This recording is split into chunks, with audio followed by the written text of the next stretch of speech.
जो कोण आपणाकूच उंच करता तो ताका ल्हान करतलो, आनी जो कोण आपणाकूच ल्हान करतलो ताका उंच करतलो.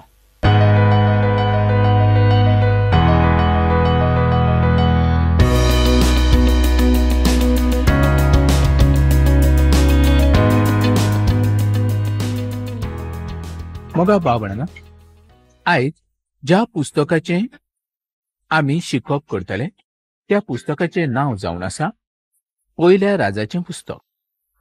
हें पुस्तक पोरन्या कोरांतलें 11वें पुस्तक जावन आसा. सामुएलाच्या दुसऱ्या पुस्तका उपरांत ह्या पुस्तकाची सुरवात जाता. आयच्या कार्यावळींत आमी पयल्या राजाच्या पुस्तकाचे कांय वळी पळयतले आनी ह्या पुस्तकाची खबरूय आमकां पळोवंक जाय. ह्या पुस्तकाची वळख जर आमकां खबर ना तर हें पुस्तक शिकून कांयच अर्थ ना. म्हणून पयले सुवातेर ह्या पुस्तकाची वळख आमी करुया. हाजो बरयणार, काळ, उद्देश आनी म्हत्वाच्यो भासावण्यो आमी आयज पळयतले. पवित्र पुस्तक बायबल हें एक कठीण पुस्तक जावन आसा. हें ओरोंबांतल्यान आयलोलें आसा. तें मनशा कडेन आतां आयलोलें आसा. ज्या देवाचो आमी आतां अनुभव घेतात ताजे कडल्यान तें आमचे कडेन आयलोलें आसा. जशी संवसारांतलीं पुस्तकां संवसारांतल्या बरोवप्यांनी बरयल्लीं आसा तशें पवित्र पुस्तक बायबल हें बरोवंक ना. तें साद्या मनशाक समजना. पवित्र पुस्तक देवाच्या पवित्र आत्म्याच्या आदारान बरयल्लें आसा. तातूंत जी शिकवण आसा ती सगळ्या मनशा कुळाक पाळच्या पसत जावन आसा. पूण पवित्र पुस्तकांतल्यो गजाली पाळच्या पयलीं एक गजाल आमी करूंक जाय. ती म्हणजे आमचो परत जल्म जावंक जाय, म्हणजेच नव्यान जल्म जावंक जाय. पवित्र आत्म्यान आमी बरोवंक जाय. पवित्र पुस्तक वाचूंक आनी पाळूंक सुरवात करूंक जाय. सदांच मागणें करूंक जाय की पवित्र आत्मो आमकां वाट दाखयणारो जावन आसा. आमी ताजे वाटेन चलोंक जाय आनी तो आमकां जें कितें शिकयता तें आमी शिकूंक जाय. कारण पवित्र पुस्तक आमकां बरे भशेन समजून येवच्या पासत हें देवान घडोवन हाडलेलें आसा. ना तर हें पुस्तक तुमच्या पासत सदांकाल कठीण अशें जावंक पावतलें आनी तातूंतल्यो कसल्योच गजाली आमकां केन्नाच कळून येवचे नात. तें फकत बंद करून दवरी सारकें पुस्तक जावंक पावतलें. जशें आमी देवाचें उतर सदांच आयकता तशें आमी तें सदांच वाचूंकूय जाय. बायबलांत 3 पुस्तकां अशीं आसात की तांची जोडी आसा. ती म्हणजे सामुएलाचें पुस्तक, राजांचें पुस्तक आनी इतिहासाचें पुस्तक. ह्या पुस्तकाच्या कांय जोडयो आमकां ह्या सुवातेचेर पळोवंक मेळटा. म्हणजे 2 पुस्तकां ह्या पुस्तकांत तीं आसात. म्हणजे पवित्र पुस्तकांत तीं आसात. हीं पुस्तकां वेगळीं नासून एकूच जावन आसा. उपरांत भाशांतर करणाऱ्यांनी तीं अशी तरेन केल्लीं आसलीं. पयलींच्या काळार तीं वेगळीं नासलीं तर एक अशें तीं आसलीं. पूण उपरांत तीं पयलें आनी दुसरें अशें पुस्तक भाशांतर करणाऱ्यांनी केल्लें आसलें. आयज हें पुस्तक अशें कित्याक केलें तर साद्या मनशाक ताची सोजमणी मेळची, साद्या मनशांनी तें वाचचें, देवाचें उतर सगळ्या मनशाक सादेपणीन समजून येवचें. ह्याच पासत ताणें तें केल्लें आसलें. तर आमी तांचे चड आनी चड उपकार आठोवंक जाय. जेन्ना पयलें मंदीर आसलें तेन्ना हीं पुस्तकां बरयल्लीं आसलीं. ह्या दोनूय राजांचें पुस्तक एकूच गजाल आमकां सांगता. दाविदाच्या गोराण्याचो इतिहास आमकां ह्या पुस्तकान वाचूंक मेळटा. तशेंच दुसऱ्या राजांचें पुस्तक 17वो आविसर 22 आनी 23 वळीन येराबामान केल्ल्या पातकाची खबर आनी उपरांत तीच इस्रायलान केल्ली आमकां पळोवंक मेळटा. ताणें ती सोडून दिवंक ना आनी उपरांत देवान आपणाच्या बाकनावरवीं जें कितें सांगलेलें आसलें तशें केलें. तांकां तांच्या देशांतल्यान काडून आशुराच्या देशांत व्हेले आनी त्या सुवातेर ते बरोच काळ पर्यंत रावले.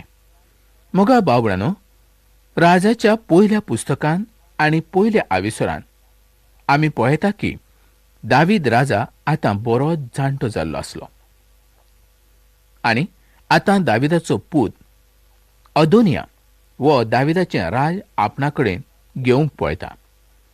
नातानाच्या सांगण्यावेल्यान आनी दाविदाचे बायलेच्या सांगण्यावेल्यान दावीद ताच्या दुसऱ्या पुताक राजा जावच्याक अभिषेक करूंक सांगता.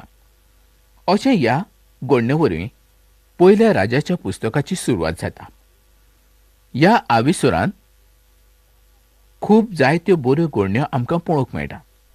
दावीद आतां बरोच जाणटो जाल्लो आसलो. ताचें सगळें तरणाटें जिबीत आमी पळयल्लें आसा. आतां ह्या वेळार ताचे लागीं कांयच घडना. हे ताच्या परिस्थितीचो फायदो ताचे लोक आतां घेवंक पळयता आनी राज आपणा कडेन घेवंक पळयता. पूण ह्यो गजाली देवाच्या येवजणेंत नासल्यो. ही येवजण मनशाची जावन आसली. आतां आमी पळोवया वो अदोमिया कोण आसलो. पयल्या राजाच्या पयल्याच आविसरांत अदोनिया ह्या मनशाची वळख आमकां मेळटा. दुसऱ्या सामुएलाच्या तिसऱ्या आविसरांत आनी चवथ्या वळींत आमी पळयता की अदोनिया हो दाविदाचो हेब्रोन ह्या सुवातेचेर जल्मल्लो पूत जावन आसलो. हग्गी ही ताजी आवय जावन आसली. ही दाविदाची बायल जावन आसली. तिजी चड खबर आमकां आनीक खंयच मेळना. पयल्या राजाच्या पुस्तकाचो पयलो आविसर आनी 5वी वळ आमकां सांगता, हग्गीयेचो पूत अदोनिया आपणाकूच उंच करून उलोवंक लागलो की आपूण राजा जातलो. मोगा भाव-भयणो, ह्या सुवातेर उंच करप हाचो अर्थ जावन आसा आपणाकूच वयर काडप. हाचो जबाब आमकां लुकाच्या 14व्या आविसरांत आनी 11वे वळीन वाचूंक मेळटा. जो कोण आपणाकूच उंच करता तो ताका ल्हान करतलो आनी जो कोण आपणाकूच ल्हान करतलो ताका उंच करतलो. आपणाकूच उंच करणाऱ्या अदोमियाक ही उतरां लागोसारकीं जावन आसलीं. पवित्र पुस्तक आमकां अदोमिया संबंदी बऱ्योच गजाली सांगता. अदोमिया हो गर्वान भरलेलो मनीस जावन आसलो.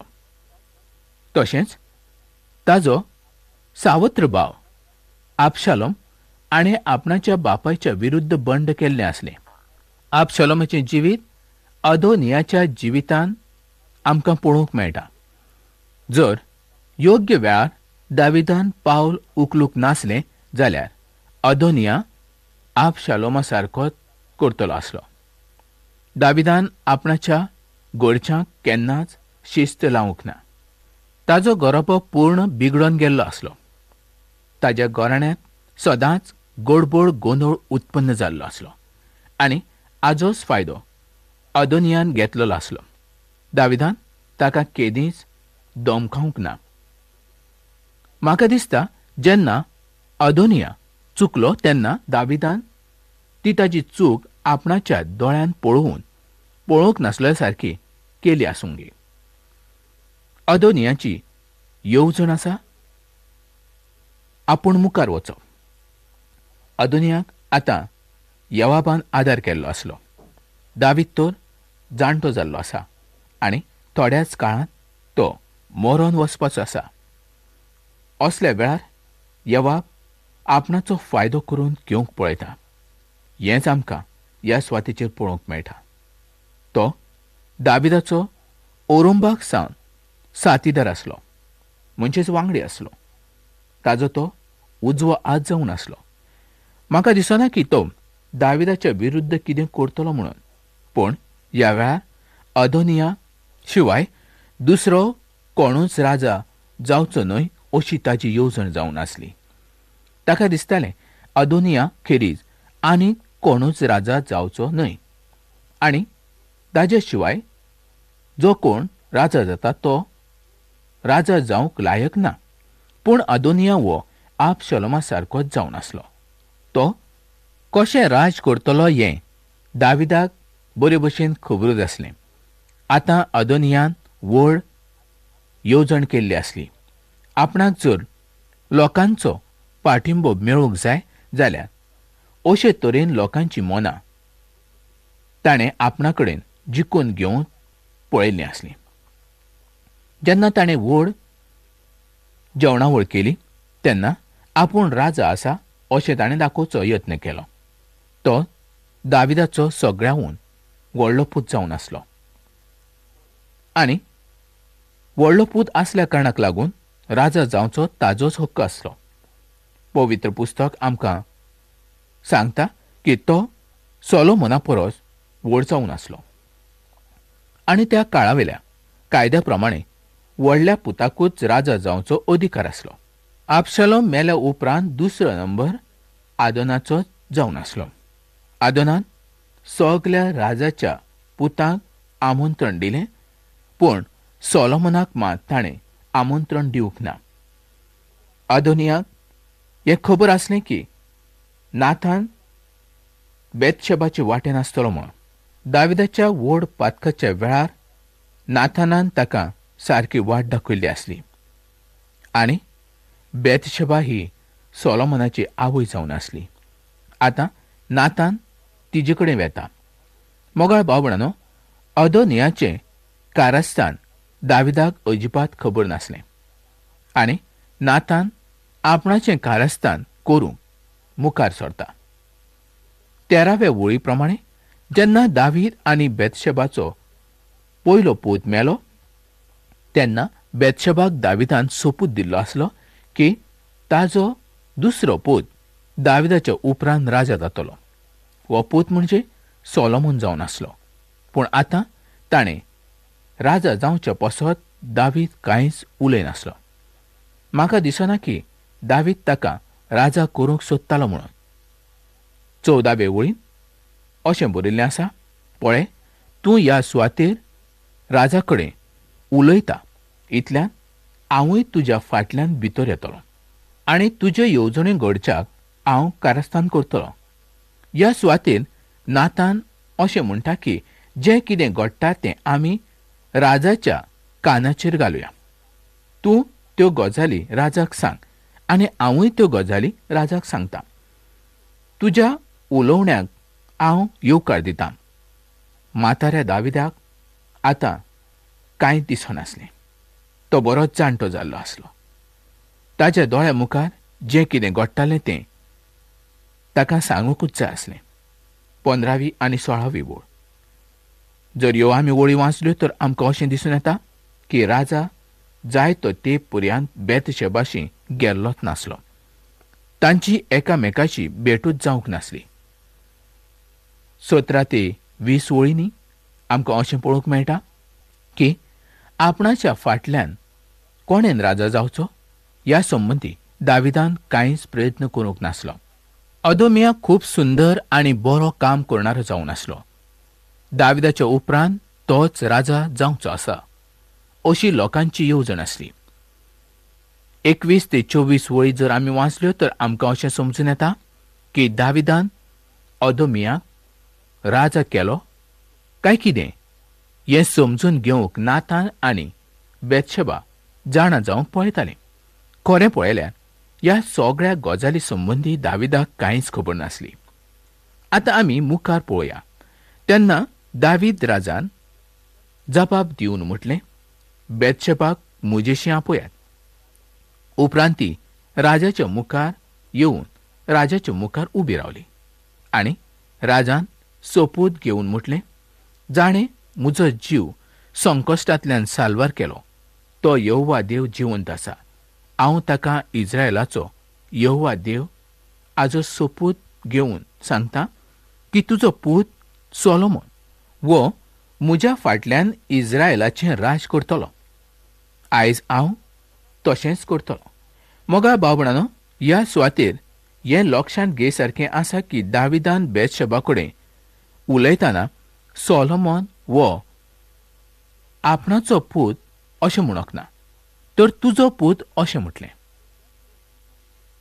ह्या पुता संबंदी दाविदाक व्हड कांय पडोंक नासलें अशें आमकां दिसता.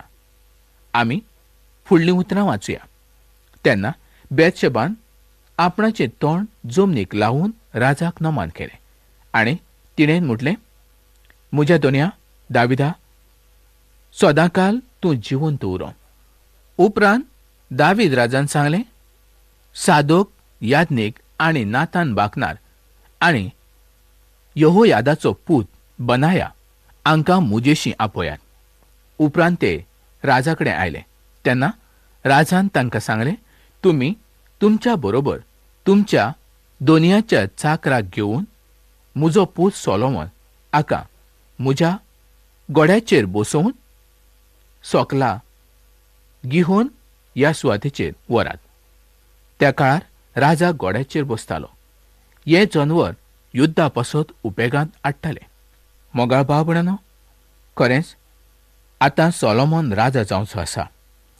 ही देवाची येवजण जावन आसली. ही देवाची येवजण आतांच न्हय तर ती पूर्ण जावन आसली. ती पयलींसान घडोवन येवची आसली. कारण देवान दाविदाक जी बासावणी दिल्ली आसली ती बासावणी पूर्ण जावची आसली. जें मंदीर दावीद बांदूंक सोदतालो तें मंदीर सोलोमोनाच्या उद्देशी पूर्ण जावंक जाय आसलें. सोलोमोन जरी राजा जालो तरी तो खूब व्हड आनी हुशार असो मनीस जावन आसलो. ताणें देवा लागीं जें कितें मागलें तें ताका देवान दिलें. आयज तुज्या आनी म्हज्या थंय देवाची येवजण कितें आसा? देवान आमकां कित्याक विचून काडलेलें आसा? ह्या संवसारान रावप, खावप, जेवप आनी एक दीस हो संवसार आमी सोडून वचप? ना मोगाळ भावण. तुज्या आनी म्हज्या जिवितांत देवाची व्हड येवजण आसा आनी ती तर पूर्ण जावंकूच जाय. पूण जायते फावटी आमी देवाक विचारिना, दोनया म्हज्या जिवितांत तुजी येवजण कितें आसा? हांव कितें करूं? जेन्ना देव तुज्या जिवितांतली येवजण पूर्ण करूंक पळयता तेन्ना तुवें ती देवाक विचारूंक जाय. देव तुका ती दाखयतलो. दाविदान आपणाचें काम पूर्ण केलें. उरलेलें काम ताणें आपल्या पुताच्या हातांत आतां सोंपयलें. सोलोमोन आतां राजा जावचो आसा आनी उपरांत सगल्या इस्रायेलांत शांती उत्पन्न जावची आसा. मोगाळ भावणानो, खरेंच आयचीं देवाचीं उतरां खूब सुंदर आमी पळयलीं. देवाच्या उतरां उद्देशी तुका जायते फायदेय जाले जाय. तुजें आत्मीक जिवीतूय वाडलें जाय. आयज जरी तुजी कसली गरज आसा आनी कसलें मागणें आसा, आयजूच चीट बरय आनी तूं म्हाका कळय. हांव तुजे चिटीची वाट पळयतां. तर मोगाळ भावणानो, आयची कार्यावळ आमी हांगाच सोंपोवया आनी फुडल्या कार्यावळीन आमी परत मेळुया.